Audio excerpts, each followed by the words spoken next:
Senator Leahy, let me pick up with you, because in your legislation, the USA Freedom Act, you are calling for an end to the bulk collection of this metadata. Are you going to fight the president on this? No, I think we have a way that we could do this, but it's not a question of fighting the president. The question is, what is Congress going to do on this? I think that there's been too much leeway. As you know, the FISA court, for example, was very critical back a few years ago. The abuses of the procedures we had to collect data, and asked them to clamp down. I worry because we just seen what happened. For example, with the Snowden thing, there was so much stuff stolen. We still don't even know everything that was stolen, and that worries you. They have your telephone calls, General Hayden's telephone calls, my telephone calls. Where is all this going?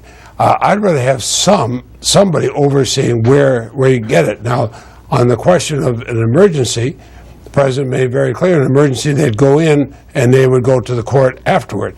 I just think that there should be an oversight. Think back in the history of this country, J. Edgar Hoover's day and all. If he had had the power when he was spying on protesters and those against the Vietnam War and Martin Luther King, if he'd had the power that's in here, think what might have happened. I mean, we Americans believe in our safety. We also believe in our ability to be private. I mean, I was a prosecutor for 8 years. I believe in going after the bad guys. And I realize this is an entirely different level of the bad guys that I went after. But you still have to have some checks and balances before you have a government that can run amok.